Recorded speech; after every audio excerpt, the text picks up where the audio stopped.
Oke, selamat pagi anak-anak. Pagi, Pak.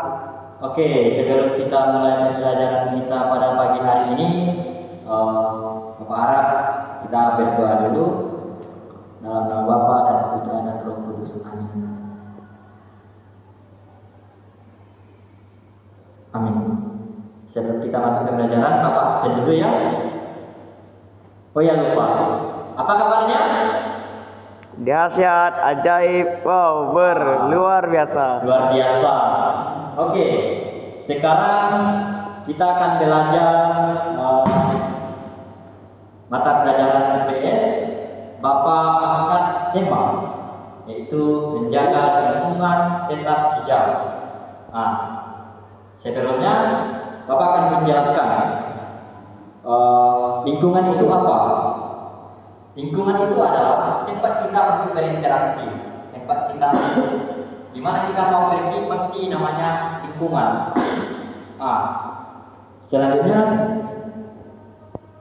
Bapak akan menjelaskan tentang mari kita mengeksplorasi pentingnya menjaga lingkungan tetap asri dan langkah-langkah yang bisa kita ambil untuk melindungi bumi kita.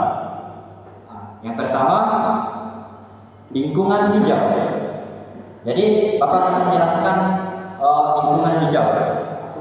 Lingkungan hijau adalah kondisi mana ekosistem alam tetap terjaga, tanaman tumbuh subur dan tidak tercemar oleh polusi.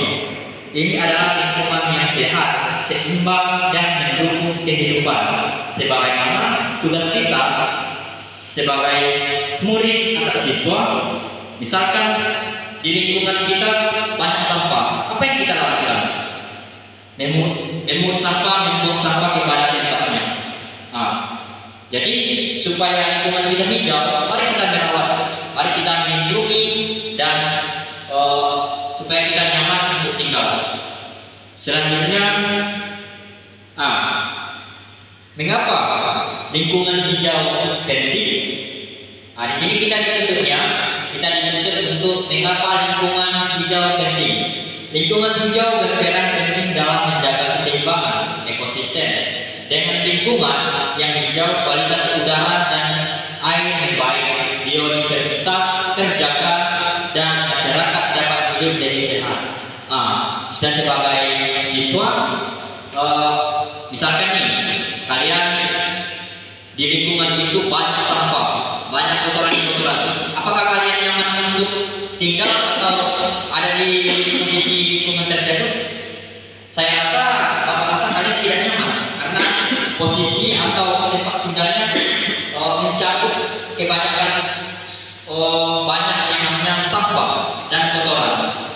Jadi tugas kita adalah apabila di lingkungan anak-anak ada sampah, tolong itu dipungut langsung buang pada tempatnya supaya tidak terjadi penyakit. Ya.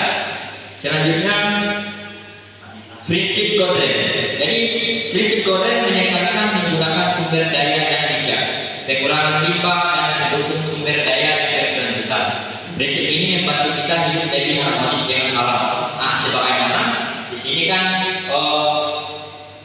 kita dituntut untuk menjaga lingkungan. Contohnya kita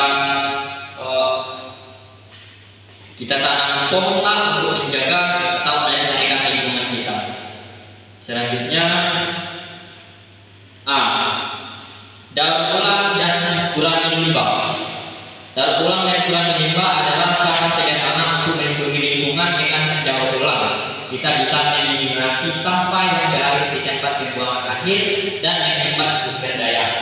Di sini sudah ada gambar anak-anak mau membuang sampah pada tempatnya.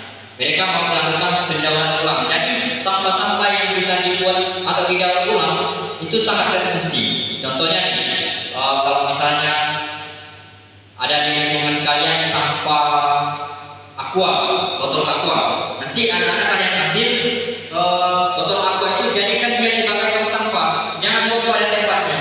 Jadi daur ulang sampah tersebut. Selanjutnya, menghemat air dan energi. Menghemat air dan energi bisa kita lakukan dengan cara kecil sehari-hari, seperti mematikan lampu saat tidak diperlukan atau menggunakan air secukupnya. Hal ini membantu mengurangi tekanan pada sumber daya alam. Jadi kalau misalkan anak-anak mau keluar, jadi kalian lupa mematikan lampu, ya itu akan mengurangi pada sumber daya alam. Yang kedua, kalau kalian misalkan setelah mandi lupa kalian matikan air, itu akan mengalir terus. Jadi gimana mau tinggi sumber daya alam kita, sedangkan kita membuang atau sehari-hari kita melakukan kayak ini, lampu tidak dimatikan, sama air juga tidak dimatikan. Jadi Bapak harap kalau misalnya kalian mau kemana-mana, misalkan di rumah tuh, misalkan lampu mau keluar, tapi Bapak harap kalian matikan lampu, dan misalkan mandi dan segala apapun yang ada melakukan arus listrik, jangan hanya lampu saja, ya kayak TV, kulkas. Kalau misalnya tidak berfungsi, kalian tidak ada di dalam rumah, tolong dimatikan supaya tidak memakan sumber daya alam kita. Oke, selanjutnya menanam pohon dan melestarikan hutan. Menanam pohon dan menjaga hutan adalah langkah penting untuk memperbaiki kualitas udara dan menjaga habitat hewan. Setiap pohon yang kita tanam membantu mengurangi karbon dioksida dan mendukung kehidupan yang berkelanjutan. Misalkan anak-anak nih, kalian tanam pohon di lingkungan kalian atau di lingkungan rumah, itu akan berfungsi berkelanjutan. Contohnya,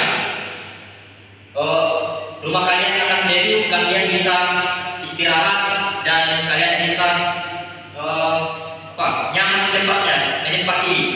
Jadi kalau misalnya tugas kalian atau tugas orang hanya menebang pohon, itu adalah merusak hutan atau merusak, tidak melestarikan hutan. Jadi kita dituntut untuk menanam pohon. Jadi kalau misalnya ada pohon yang mau ditanam di rumah, silakan ditanam. Itu adalah menjaga hutan, ya, menjaga hutan dan memperbaiki kualitas udara dan menjaga habitat hewan juga.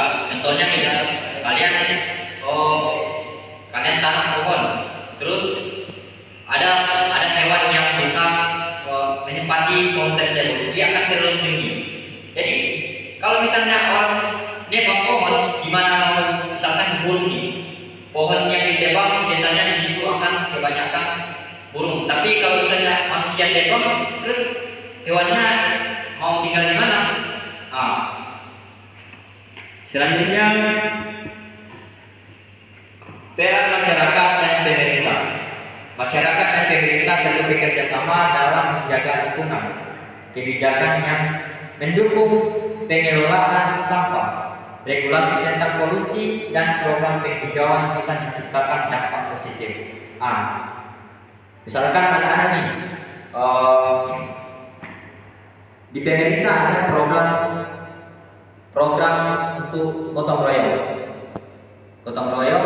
yang berkaitan dengan masyarakat. Jadi kita harus berpartisipasi. Jangan bilang bahwa saya masih siswa terus saya tidak bisa berpartisipasi dalam mengikuti program pemerintah tersebut. Jangan. Kalian harus berpartisipasi karena kita kan dituntut. Apalagi kita kan hanya gotong royong pada lingkungan masyarakat. Jadi kita dituntut untuk kerjasama. Misalkan kalau misalnya ada pemerintah mengadakan gotong royong di lingkungan sekitar kita harus ikut partisipasi. Contohnya nih, kalau pembuatan atau gotong royong membersihkan selokan bandar, kita harus ikut partisipasi. Sebagaimana kita siswa juga dituntut untuk berperan menjaga lingkungan. Selanjutnya, menjaga lingkungan hijau adalah tanggung jawab kita bersama. Di sini tertera bahwa menjaga lingkungan hijau adalah tanggung jawab kita bersama. Jangan jangan bilang bahwa kita sebagai siswa tidak ada tanggung jawab. Kita ada tanggung jawab semua. Ada beberapa langkah kecil yang kita lakukan hari ini adalah menentukan masa depan bumi. Mari kita semua berkontribusi dengan melakukan tindakan yang ramah di lingkungan dan yang terakhir di sini kita dituntut bahwa mari kita semua kontribusi dengan melakukan tindakan yang ramah lingkungan. Jadi kalau misalnya ini kan sudah mendengarkan penjelasan Bapak pada hari ini. Jadi misalkan kalau ada kita Bapak bahas sampah nih, sampah. Misalkan ada sampah di hadapan kalian atau di lingkungan kalian, tolong dibuang pada tempatnya. Ya, supaya lingkungan kita hijau dan menjadi lingkungan yang berkontribusi. Ya, sekarang sesi tanya jawab. Anak-anak ada yang mau bertanya? Saya rasa Bapak rasa tidak ada pertanyaan. Sebelum saya tutup pembelajaran pada hari ini, salah satu orang untuk memimpin doa untuk penutupan pembelajaran kita. Baik, kalau tidak ada yang mau, Bapak saja yang memimpin doa. Dalam nama Bapa dan Putra dan Roh Kudus. Amin. Baik, sekian dari pembelajaran kita hari ini. Sampai ketemu di lain waktu. Terima kasih.